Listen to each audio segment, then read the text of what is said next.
have traveled 1,000 years for your... Wait, line? I have hold on. I have... Wait.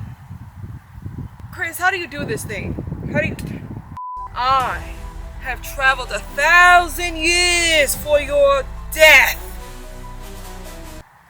Wait, line? Bring forth thy needle and thread, for you shall feel the wrath forged by my ancestors. Cut. What movie are you in, Guinevere? Come on. Come on. Fight me like a man. Come on. Come on. No, you run like a coward. What are you doing? You don't fight. Can I get one hit in, please? One hit in. I have new... Cut. Forget it. Forget it. I'ma just bank on Dark Knight. Forget it.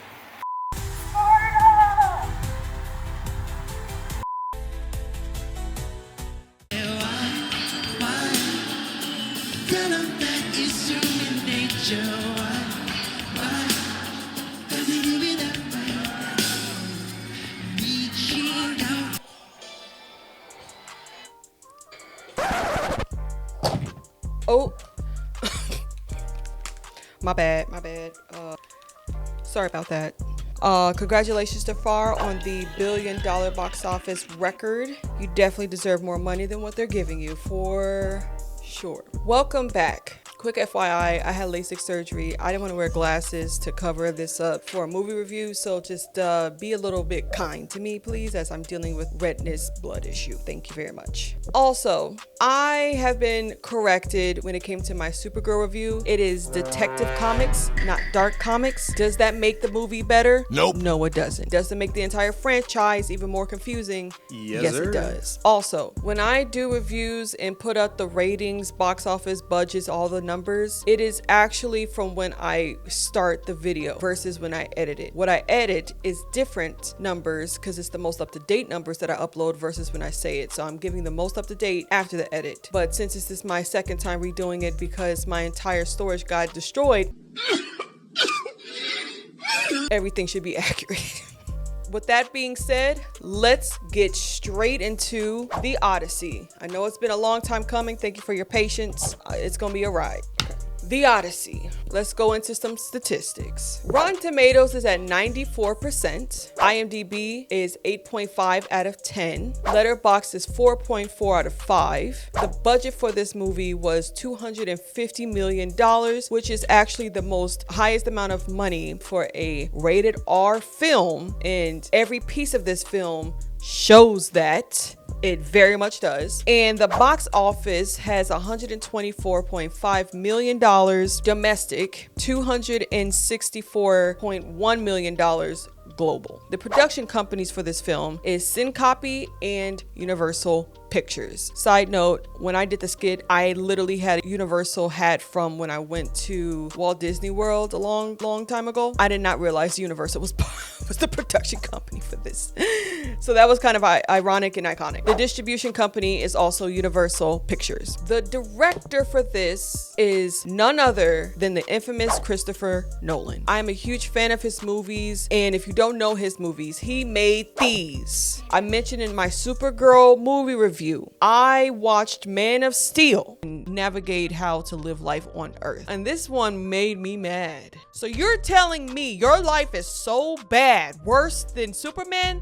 And this is me based on information I got from movies like Man of Steel. And guess who filmed it? This is one of those gems where Christopher Nolan comes out. Shockingly, it's not really a original concept, the Odyssey. So I was kind of pleasantly surprised to see that this is a different take on the book itself. So I was really excited to see another one of Christopher Nolan projects that's coming out, because he also is not a huge fan of CGI, loves using realistic artifacts or productions to keep the whole movie or the concept itself as original as possible. Also, please pay the people if you damage your stuff. That's just rude. Come on, guy. The cinematographer is Dutch, so I'm going to butcher his name. His name is Hoyt van Hoytama, and the camera is the buzz of the century, which I am actually happy with. The camera that they used is a custom designed Kylie IMAX 65 35mm lens film camera. And when I tell you, when I saw this in theaters with my mom, we saw it in standard, and that was enough.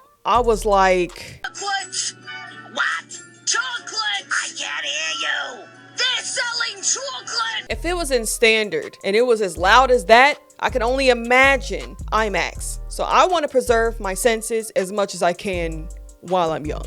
The actors in this film is pretty lengthy. I do have some thoughts about the performance itself, and I will get into that at the end for my thoughts. But so far, I'm gonna just roll them off. One of my favorite actors, starting with Matt Damon, Zendaya, Anne Hathaway, Tom Holland, Elliot Page, Travis Scott, Charlize Theron, Robert Pattinson, John Berthal, John Leguizamo, and Lupita, as well as other host of actors a part of this film. I mean, and not only that, the buzz of this film had so many different topics surrounding it. One being that everyone who would love to work with Christopher Nolan immediately signed on it, no questions asked, except for one person, Robert Pattinson. He said, "May I read the script before I join it?" We need more of that. Okay, these big wig directors, their reputation is widely known, sure, but know what you're signing up against, okay? That's all I'm asking. The overview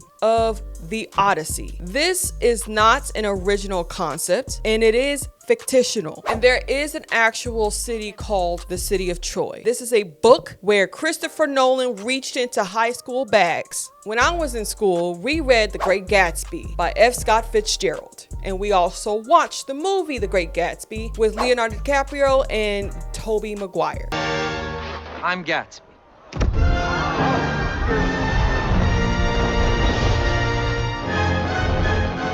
The Odyssey is another one of those books that we read in school. I don't remember seeing a movie, but if this is one of the movies that don't get picked, I completely understand why. There are some items in here that is not high school friendly, unless people sneak it to R-rated films and they probably understand the gist of it. But so the Odyssey, not only is it a book, but has been made into plays, and other films has been made of the Odyssey. It's been out for many, many, many years. The Odyssey is a book written in the 8th century, around 800 BC. Some people call it before Common Era. Christians know it as before Christ. And this was created by the author Homer. And they didn't have pictures back then. They had paintings and stones. So you won't find a good photo op of Mr. Homer. But essentially the Odyssey that goes over the traveling adventures of Odysseus, who was the Greek king of Ithaca. He is finding his way back home after a long time of going through adventures with his crew, and he is lost going back home while his wife and his son deal with the ruthless, thirsty suitors who are trying to be the new king of Ithaca, and the wife and the son having to deal with their antics and their disgustingness. So this is a spoiler review, mainly because this book has already been out. It's probably already known to a lot of people who already read this in school. I'm not really spoiling anything, just like Christopher Nolan is helping out kids who have Greek mythology homework assignments. And with that being said, welcome to class. It is back to school season. Get your number 2 pencils, your mechanical pencils, your erasers, and your notebooks you got from Walmart, Target on sale. We're going over Greek mythology. I am Professor Fika Vision, aka Alicia. So let's get this work done. Tonight's homework is to read the entire book, 5-page to 20-page essay, due tomorrow on my desk, no later than as soon as you walk to class. Thank you very much. Now, I'm going to go over this film in 3 parts. The first being about the son, Telemachus. The second part, I will go over the adventures in time of Odysseus. And the third will be the revenge. Got me? All right, pay attention. There's a quiz. There's going to be quizzes throughout this. All right, part 1, the son, Telemachus. In the beginning, we start off with some announcements made by the infamous Travis Scott. I just think about that. Monopoly, Uno, ladders and chairs, Ring Around the Rosies. awesomeness. Then we segue into Telemachus dealing with the struggles of these rowdy, crusty, dusty suitors coming at him, disrespecting his home, disrespecting the staff, dad's dog, disrespecting his dad's old friend, just disrespectful across the border, right? He's just fed up with this, as his mother, because they're trying to delay the situation as much as possible, knowing that they believe Odysseus will come home. Telemachus goes to his mother. He's trying to say, hey mom, this is problem. We got these rowdy people. We have to do something. And she's like, I understand that, but I ain't remarrying. Sorry. She was weaving a burial shroud for her father, and she says once she finishes, she will choose a husband. Got him! But she's been secretly unweaving it just so she can delay time. Even though Odysseus did say to her, you should remarry when I go to war so you can continue the legacy of this kingdom, and she pimp slapped him and was like, nah, I'm with you till death, my guy. And I fully respect that. You marry for love, and if no one else can do it, no one else will do. I get that. The son Telemachus is like, all right, well, I want to be king. She doesn't feel that he is ready for said responsibility. So in this point in time, he's like, you know what? Forget it. I'm just gonna find my father. I'm gonna find where he is. Somebody must know something. Meanwhile, the mom is being courted by some rusty dusties. Main people being Antinous and his crusty dusty friend. Antinous played by Robert Pattinson, which I can understand why he wanted to read the script. His character sucks. He's trying to charm the mom. You know, he's like, hey girl, hi, how you doing? Hey, you got us out here waiting for a while. You know this. I understand no one can be like Odysseus, but you gonna have to choose a suitor, babe, and I can be the man for you. She probably hasn't heard sweet nothings in a minute, so she's over here being wooed and hooed. I've heard people say that too much of anything is not good for you, baby. You know, she's like, oh, you know, yeah, it's probably good someone to take over for a while. I have been delaying this for a while. He's like, yeah, I know, it's okay. Well, you're gonna take care of the kingdom? Yeah. And you'll take care of my son? He's like my son. And he will be king? Yeah. You know, unless we have kids. And then she's like, heard enough, get out. He basically plotting for his own legacy. She has good discernment too, because he's messing with the servants behind the scene, already showing infidelity. Like, really, sir? Really? As she's still dealing with these suitors, Telemachus decides to go and find out what's going on with his father. And he's actually going to the one who declared war, Menelaus. So Menelaus welcomes him in his home with his beautiful wife, Helen, and they need marriage counseling. Helen and her sister do not like these two. I think it was an arranged marriage of some sorts, but there has been mad problems in paradise. So Telemachus, he asked him, do you know anything about what happened in the war? What's going on with my father? Give me something. And Menelaus tells him his father was very brave, very strong, completed his mission, because essentially Helen, his wife, was kidnapped and taken to Troy by Prince Paris. That was the whole understanding. Now, there's a lot of parts within this film that was taken out, because if it wasn't, it would have been like a 16-hour film. It's a long book. But essentially, this all started because of love, sort of. Prince Paris, who is over the city of Troy, asks the Aphrodite and others, who is the fairest among them all? Some Snow White stuff. And they said, it is Helen. And so he says, bet. And by the influence of Aphrodite, he goes to see King Menelaus and Queen Helen. And at the time, they are still married. So Prince Paris goes to Menelaus's house, sees his future woman. From the influence of Aphrodite, Helen and Prince Paris become in love, and they flee off to his city home in Troy. Prince Paris also took a large slump of money from King Menelaus as he took his wife. And as they went on, she was happy, actually. She did not like King Menelaus, and her sister didn't like King Menelaus's brother. King Menelaus's brother actually got taken out by Helen's twin sister. King Menelaus was like, oh, it's wartime. Oh, yeah.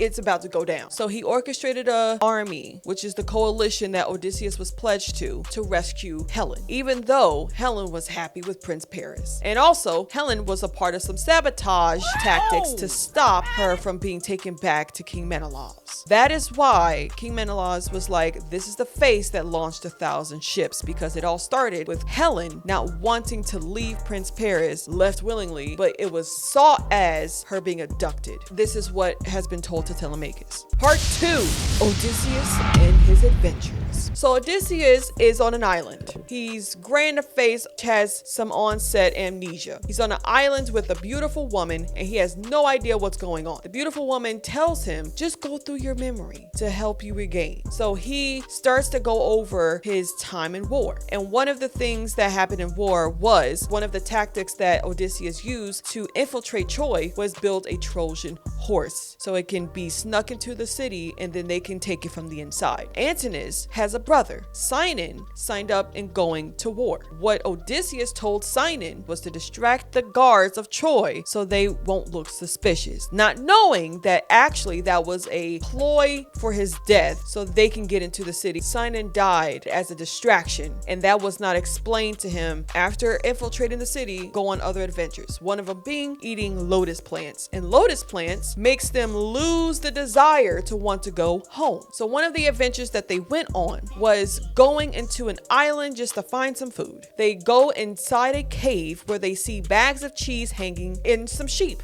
So they're like, oh, the owner must be coming back soon. Let's greet the owner. Not knowing that the owner was Cyclops. And Cyclops is Cyclops and picks a few of them up and crunches on them like they're pretzels, of course. This incites Odysseus to act. His men burns the Cyclops' eye and the Cyclops screams in agony, but screams in English. And one of those words was Poseidon. Cyclops is actually called Polyphemus, meaning he is Poseidon, god of the sea, son. They disrespected his son.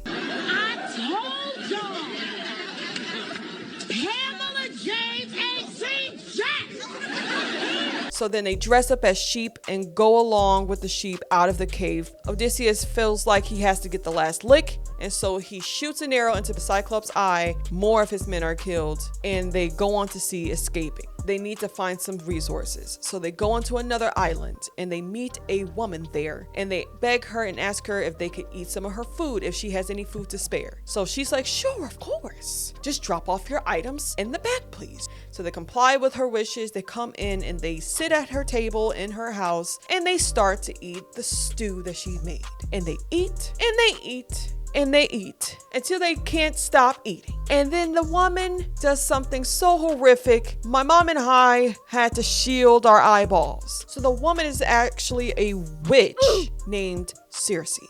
And Circe is forming the men's faces into pigs. So she turns men into animals. That part alone made me realize Christopher Nolan is on a different level. She invites Odysseus into her home without him knowing what happened and requests that the woman turns his men back because they did not mean any harm. So she turns them back into human and they go on their merry way. So they have to go and consult the dead or the underworld to find directions because that's what you do.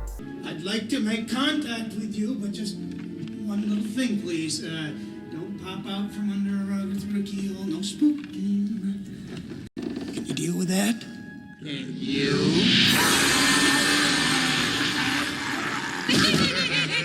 So they go to the underworld where they meet Sinon. So Sinon comes angry, vengeful, upset, as well as several other men who died under Odysseus' watch. So Sinon asks him to give his charm back to Antinous just as a remembrance. And then up comes a blind prophet named Tiresias. I'm bad with names. But he warns Odysseus that his men will die. They will go into an island with sacred cows. And if they eat the cows, they will die. As they go, the next adventure happens. The adventure of the sirens. Now, sirens, where anyone who hears them are not only entranced, but invited to their death. They're gonna destroy the ship! Come on, tiger, swim with me. I have a snack for you. And she cooks too. Odysseus tells his crew to put wax in his ears, so he's tied up on the boat and listens to the sounds. And one of the men with the wax in their ears wants to listen too, and he jumps into his death, swimming to the sirens, never to be seen again. Then they also get into it with six-headed monster, a huge whirlpool. So they're just going through it in this sea. And as they navigate through the sea, they finally make it into an island where there are the cows. Now, Odysseus' men is strong for a while, eating the vegetation and the resources, which honestly, after just being at Circe's house, I would be vegetarian. And then Odysseus, while staying strong, finds the men grouped together, huddled, eating one of the sacred cows, and that signs off their death. What? Come on. Do I look like a steak to you? Yeah. See, I told you I don't look like a wait, what'd you say? Oh, yeah. As a final act of the adventure, they go onto the sea, and that is where Poseidon, god of the sea, breaks it down how their death is going to go. So they are being swept away, thrown around all over the place, and that is the last of the men, and nobody makes it out except for Odysseus, where he's swept on an island, and he's now looking at everything and being like, whoa, I remember I have a family, I remember I have a wife, I want to go home. The woman there reveals herself to be Calypso. Not that Calypso, this Calypso, played by Charlize Theron. Calypso was so taken by Odysseus that she fell in love with him. And he's like, oh, we just friends. Wow. And she's like, yeah, I know, but like, I like you, you know? And I will make you immortal if you stay with me. And he's like, yeah, nah, I want to go home to my family, please. All right. And he's like, okay, great. How long have I been down here? 7 years? You know, it's been a minute. Oh no. That sounds like forensic files. 7 years? He's freaking out. Desperately wants to get back home as fast as possible. And the way to go home, he has to succumb to Poseidon. He has to relish within his punishment. And to me, his punishment was a splash of water on the face. He's able to go back home. And this is where we get into part 3, the revenge. Because the suitors are now getting ruthless and time is of the essence, Antinous is realizing that Telemachus is going out to find out where his father is, which is going to probably take away his possibility in being with Queen Penelope. Make arrangements to get him. He sends out some spies to go after him. So goddess Athena disguises Odysseus as a beggar, so he is not recognizable to people who he knows. He's infiltrating where Telemachus is and saves his son. He then goes back to the palace to find out what's going on. One of the things that made Telemachus recognize the beggar as his father, the dog, Odysseus picked this dog when he was younger, and the dog is supposed to pass over because he's so old. He stayed alive long enough to see his owner.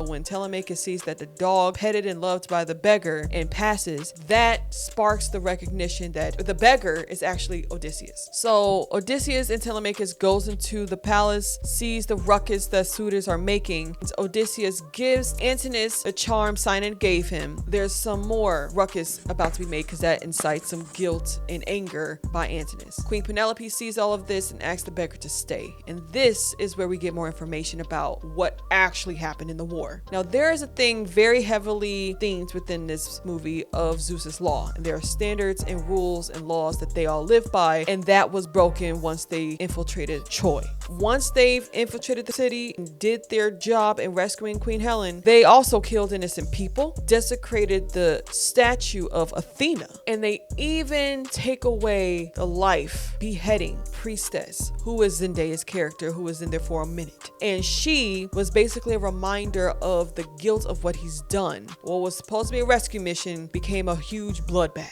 So after hearing this, Penelope was like, all right, I heard enough. And then she incites a contest that says whoever wins this contest, I will marry you. So the contest consisted of all the suitors in a locked space where they have a bow and arrow, and whoever strings the bow, which is a very hard thing to do because it was only able to be strung by Odysseus, even his son couldn't do it, and whoever shoots one arrow through 12 axes that was cross-shaped into the target, they got Queen Penelope's heart. And everybody failed. He needs some milk. Odysseus, disguised as the beggar, still to his wife, offers to do it, and that's his bow. So he strings up his bow, aims the bow and arrow through the axes, and he shoots a perfect shot. Now, whoever wins the contest not only gets Queen Penelope, but they take out the rest of the suitors.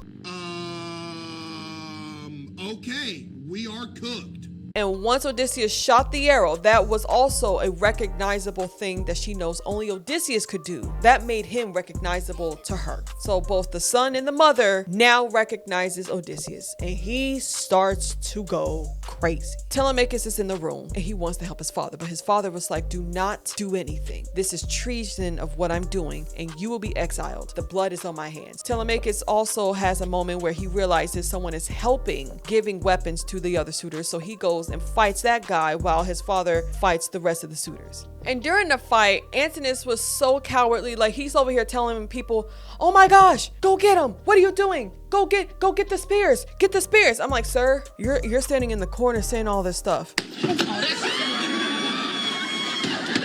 You are acting mad cowardful. Odysseus wins. The suitors are all taken care of. The ending is basically Odysseus and his wife Penelope sail west, pay respects to the death and the things that Odysseus has done. Telemachus becomes king. Now, thoughts. I really like this film in a way where it does show the gruesome authenticity of the actual book. One thing I will say though, and I will say in my perspective, I felt like there was too many A-list actors because I couldn't see this being played as Odysseus or Queen Penelope, Calypso, Antinous. I just kind of saw Jason Bourne. I basically saw Matt Damon, Zendaya, Anne Hathaway, Charlize Theron, Robert Pattinson, like the actors of Batman, and versus seeing the actual characters that they're trying to display. A-list actors are credible in what they do. They know how to be a character and they've done it so well that obviously they are getting paid a lot more in being that. I understand that. It's just in my personal opinion, I felt like this was overly peppered with a lot of stars that it was hard to see the actual character itself. And I think no named actors or actors upcoming that can deliver an incredible performance would have made this. It felt more theatrical than it did sinking me into the actual film itself. And that's one of the reasons why I love The Bear, is because there literally was a mission that the director, Christopher Storer, wanted, was that the creation of The Bear wasn't supposed to have a lot of A-list actors. It was created so people who can embody these characters present the story that he's trying to portray. So you're not overly focused on who's in the show, but how the story is told. And you're paying for a lot of these actors too, who are well known, and they had seconds or minutes of screen time. I give it 3 out of 5 chocolates. That is my review. Please let me know your thoughts on the Odyssey. If you liked it, if this was a story that you read in school, let me know if you had to write page papers. I appreciate every single person for watching. Please like, share, subscribe, comment. Thank you so much for watching. Thank you so much for your patience. Let your light shine bright for all to see. I cannot believe I forgot that. And I will see you, incredible people, in the next video. See that girl? She is a witch.